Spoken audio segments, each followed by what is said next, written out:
This day in sports history. It's May 4th, and while this year's Kentucky Derby was yesterday, let's go back to what happened on this day in 1968 for the 94th running of the Kentucky Derby, when Dancer's Image won, but was soon disqualified. And if you are not familiar with this story, buckle up, because this story is a roller coaster ride from start to finish that has a little bit of everything. Dancer's Image started on the outside in gate 14 and did not break from the gate well, settling into the back of the pack once they got up to full speed. But jockey Bobby Ussery got the colt moving, and they started to pace their way back to the front. By the end, Dancer's Image was a full 1.5 lengths in front of Forward Pass to win the Run for the Roses and the $122,000 winner's check. Dancer's Image owner Peter Fuller basked in the spotlight that comes with having a Derby winner at the after-party that night, but while he was enjoying himself, Dancer's Image was being drug tested, as was normal for a Derby winner. Specifically, the tests were looking for performance enhancers, such as cocaine and heroin. Heroin is a stimulant in horses, not the depressant it is in humans. The tests were also looking for other drugs in the system. When the urinalysis came back, it was determined that Dancer's Image had phenylbutazone. Now, at that time, the Derby had a zero-tolerance policy for prohibited medications. It didn't matter the amount. It only mattered if it was present.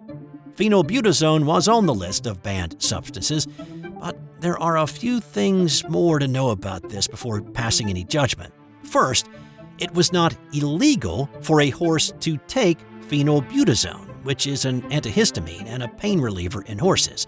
It's sort of like how aspirin works in us. So a horse could take bute as long as it was out of its system by the end of the race.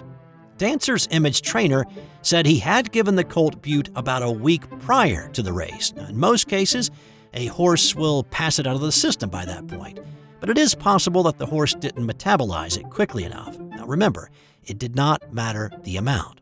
So the report was passed on to the Kentucky Racing Commission, who didn't get it until Monday. On Tuesday, it was announced that Dancer's Image had been relegated to last place, and Forward Pass was the official winner of the '68 Derby. But hang on a second, that is not where this story ends. Fuller immediately sued over the decision, and it would take 5 years for it to be resolved. Initially, a Kentucky state judge ruled in favor of Fuller, at which point he took out a full-page ad in a horse racing magazine reclaiming his crown. But hang on another second or two, because that's not the end of it either.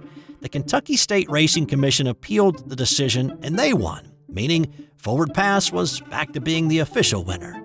Fuller ended his fight in 1973, and now 5 years after the race, the prize money, which had been sitting in escrow all this time, accruing interest, was finally given to Calumet Farms, owner of Forward Pass.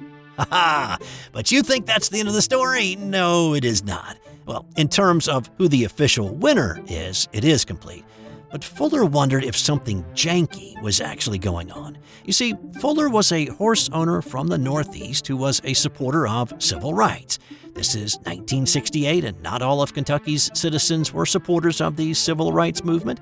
A few weeks before the Derby, Fuller had publicly donated the winnings from one of Dancer's Image's pre-Derby victories to Coretta Scott King after the assassination of her husband, Martin Luther King Jr. Fuller had protested against housing discrimination in Louisville during the '67 Kentucky Derby. He and his horse actually received death threats prior to the '68 Derby for his vocal support of the civil rights movement. Dancer's Image was referred to by a racial epithet in the lead-up to the race. Fuller requested additional security for his horse in the paddock, which was denied. So, was Dancer's Image given phenylbutazone prior to the race by an unknown person wanting to thwart any possibility for the horse to win the Derby? That theory has been floated about, and add to that, less than 2 years later, the Kentucky State Racing Commission removed phenylbutazone from the banned list, and now horses routinely step into the gate with plenty of it in their system. But on this day in 1968, the amount in Dancer's Image system was enough to disqualify him, becoming the first horse in the history of the Derby to lose its title.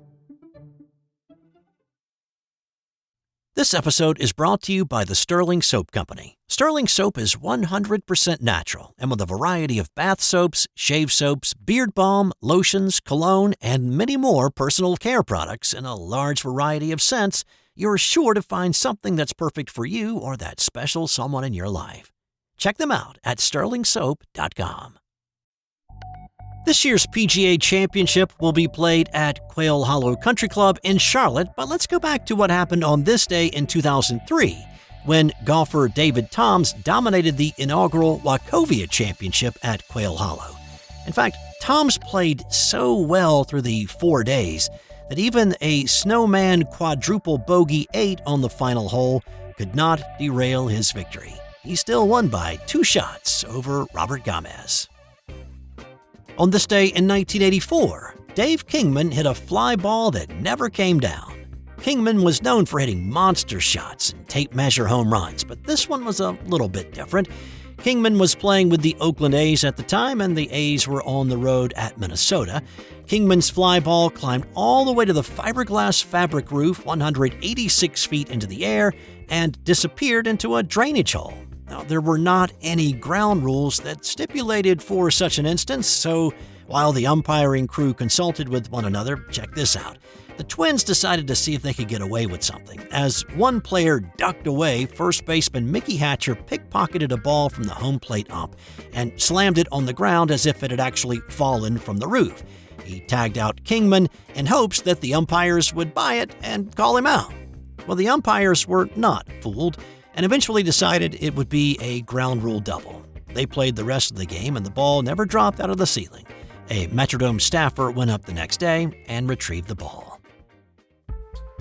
On this day in 1979, the St. Louis Cardinals selected Kirk Gibson in the 7th round of the NFL Draft. Gibson had been an All-American wide receiver for the Michigan State Spartans and had not taken up baseball until his senior year at the suggestion of Michigan State's football coach Darryl Rogers.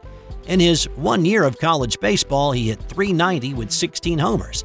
Apparently, that's all Gibson needed to whet his appetite for baseball. The Detroit Tigers liked what they saw of the home state kid and took him in the first round of the '78 MLB Draft. Gibson said no to the Cardinals and football and decided to play baseball instead.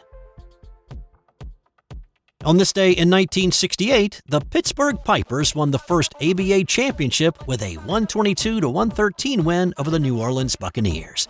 It was Game 7, and instead of the typical 2,000 that they normally drew for home games, the Pipers packed a peck of people into the arena, filling it to the rafters with a full house of more than 11,000. Connie Hawkins nearly had a triple-double with 20 points, 16 boards, and 9 assists. Sweet Charlie Williams had 21 in the first half alone and finished with a game-high 35. Art Heyman had 18 points, but he was fortunate to have even played in Game 7. Heyman had been arrested after Game 6 in New Orleans when he thought that a Buccaneers fan had spit on him. Heyman had punched the fan in the face. New Orleans police arrested him in the locker room a few minutes later, and once Heyman had understood that it was not intentional and apologized, the charges were dropped.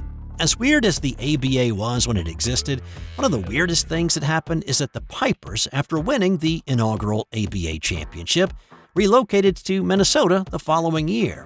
Attendance and fan support wasn't any better there than it had been in the regular season in Pittsburgh in '68, so the team moved back to Pittsburgh for year 3. And time now for today's That's Got Nothing to Do with Sports, Did You Know? The famous line, "May the Force be with you," from Star Wars, was initially written in the script as, "May the Force of others be with you."